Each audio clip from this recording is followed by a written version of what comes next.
Olá pessoal, eu sou o Newton Gomes da CPA Informações Empresariais. Esse espaço aqui é destinado a apresentar a coluna do Newton. Normalmente nós pegamos um assunto importante ou mais de um assunto importante e discutimos aqui, fazemos uma gravação e disponibilizamos também um texto relativo ao tema que está sendo tratado. Muito bem, nesse vídeo eu gostaria de conversar um pouco a respeito do seguinte.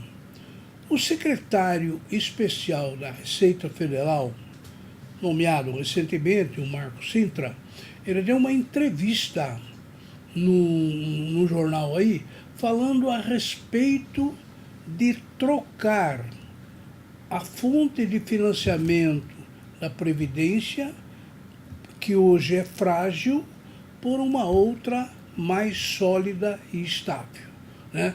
Então haveria uma troca em que deixamos de ter determinadas arrecadações e teremos uma outra arrecadação. Quer dizer, a ideia é que, na realidade, o volume da arrecadação continua igual, só que ao invés de arrecadarmos de uma forma, de um jeito, de uma modalidade, vamos sair de uma maneira diferente, né?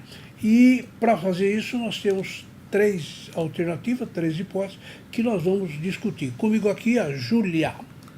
Oi pessoal, meu nome é Júlia Gomes. Como meu avô falou, temos três alternativas e é delas que a gente vai falar agora. A primeira delas é o tributo único sobre o faturamento.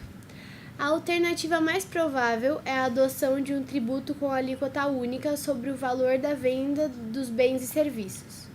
Um dos problemas dessa solução é que os setores intensivos em mão de obra tendem a ser mais beneficiados do que os setores mais intensivos de capital, como a indústria. Muito bem, então qual é a ideia do Marco Cintra e talvez da equipe dele em relação a essa troca, né, do financiamento da Previdência de uma forma para outra? A primeira alternativa, simples, criar um tributo sobre o faturamento, né? Nós teríamos um tributo com uma alíquota única para todo mundo sobre o valor da venda de bens e serviços. Mas o próprio Marco Cintra está alertando para um problema, né? Ele diz que aquelas empresas de uso intensivo da mão de obra, usa muita mão de obra, essas terão um grande benefício, né? Porque evidentemente não terão que pagar um percentual sobre a folha de salário daqueles empregados. Só que a indústria será prejudicada, porque ela utiliza menos mão de obra. Mas, de qualquer forma, essa é a primeira ideia, digamos, a primeira alternativa. Criamos um tributo único, que não tem nome ainda, né? Não foi batizado, mas um tributo único, incidente sobre o faturamento. Todo mundo paga uma alíquota só, todas as pessoas jurídicas, mas tem algum problema. Bom, como é que funcionaria? Pelo menos dá para perceber. Digamos que você tem um tributo único, todo mundo paga, e na folha de salários, aqueles 20% que hoje o empregador tem que pagar, não teria mais. Então, não haveria incidência na folha de pagamento, mas sobre a receita, haverá o pagamento do tal tributo único sobre o faturamento. Como não tem nome, nós podemos dizer que deve ser o TUF. TUF é tributo único sobre o faturamento. O nome é meio esquisito, mas deve ser alguma coisa desse tipo. Então, esta é a primeira alternativa apresentada pelo Marco Cintra para substituir o financiamento da folha por um outro tipo de financiamento. Muito bem, qual é a segunda alternativa, Júlia? A segunda alternativa é imposto sobre pagamentos. Atingiria todo o fluxo de caixa das empresas, mas exigiria uma alíquota menor. Marco Cintra rejeita a comparação desse tributo com a CPMF, que incidia apenas sobre o movimento bancário, enquanto o imposto sobre pagamentos atuará no fluxo de caixa de todas as empresas e mesmo movimentações de dinheiro físico. Essa hipótese é interessante, né? Na realidade, o Marco Cintra, como nós sabemos, é um entusiasta do imposto único. Aliás, sob a sua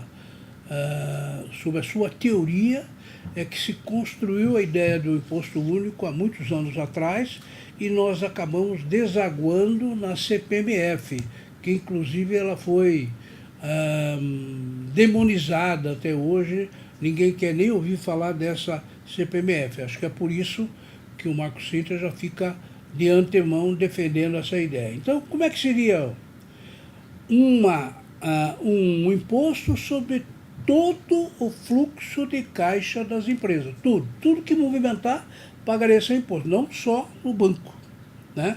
E ele diz que incide sobre todos os pagamentos, né? Todos eles, sejam feitos por cheque, por TED, seja feito também em dinheiro.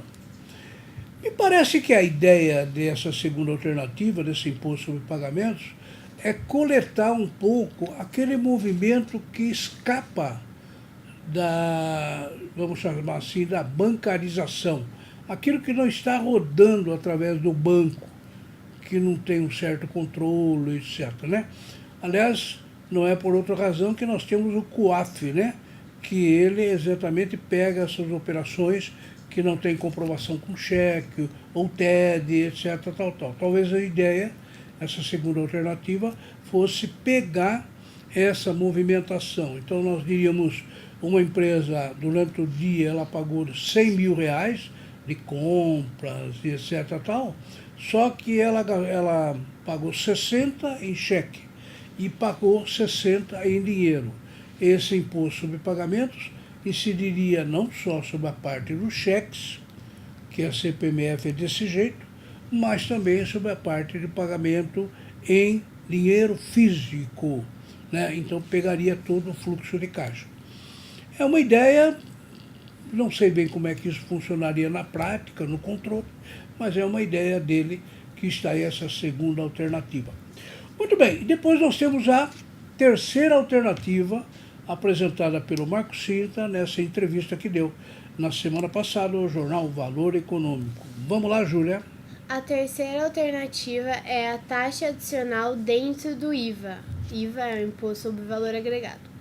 A terceira alternativa é compensar a medida de exoneração da folha por meio de uma taxa adicional dentro do IVA, Imposto sobre Valor Agregado, tributo que está sendo pensado no âmbito da reforma tributária.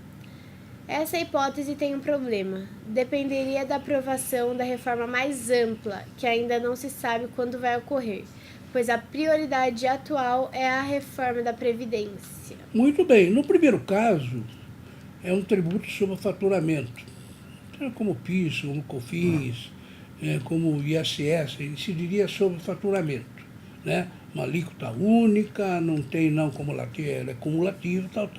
Na segunda hipótese, é imposto sobre pagamento.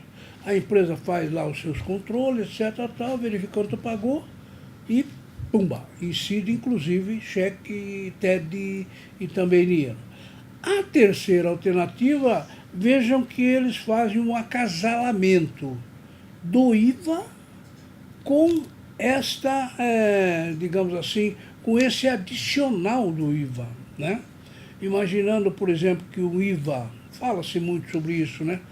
Digamos que a alíquota seja de 25%, aí seria fazer, não é 25%, é 26%. Teria 1% que seria destinado ao pagamento da folha, né? Bom, essa terceira hipótese, como diz aí, ela, primeiro, depende de uma reforma tributária ampla, reforma tributária essa que realmente tem o IVA, porque você vai crescer no IVA. Segundo, depende da aprovação da reforma tributária também, né? Nós estamos numa complicação inicial aí, porque parece que a ideia do governo é primeiro aprovar a reforma da Previdência, que é talvez o mais urgente, o mais grave, o mais perigoso, se não fizermos isso. Então tem que aprovar a reforma da Previdência. Depois disso tudo, a ideia seria de fazer a reforma tributária, né? Mas sempre depois da Previdência. Ora, isso pode demorar um pouco, né? E nem tenhamos certeza de que isso vai ser feito, porque existe algum projeto de reforma tributária que nem prevê o IVA, né? Então teria que ser uma reforma tributária ampla, que preveja o IVA, e no IVA a gente enrosca um adicional lá e pega esse adicional e substitui o folha de pagamento, a contribuição sobre a folha de pagamento. Bom, essa é a ideia que foi exposta pelo Marco Sintra na semana passada no jornal Valor Econômico, com essas 3 alternativas, tudo para substituir aquele encargo da folha de pagamentos. Segundo ele, se tiver menos encargo, haverá mais emprego, né? Porque as empresas gastarão menos para gerar mais empregos. Muito bem, Julia. Isso aí, pessoal. Espero que vocês tenham gostado de mais uma coluna do Newton. Espero que acessem o canal, o blog sobre a reforma tributária, reformatributária.netcpa.com.br, o site da CPA, netcpa.com.br. Sigam a gente nas nossas redes sociais, @netcpa. Não se esquece de se inscrever no canal, ativar o sininho aqui para vocês receberem as notificações e curta esse vídeo. Muito obrigada! Muito bem, pessoal, nós estamos gravando aqui no dia 22 de janeiro de 2019, hoje é uma terça-feira, e o presidente Bolsonaro está na Suíça, acabou de fazer um discurso lá no Fórum Econômico de Davos. E ele voltou a repetir que o Brasil vai fazer todas as reformas que forem necessárias. Como nós estamos tratando de todas essas reformas, nós ficamos aqui torcendo para que o que ele disse lá na Suíça possa ser reproduzido aqui em território nacional. Bom, espero vê-los no próximo vídeo. Muito obrigado.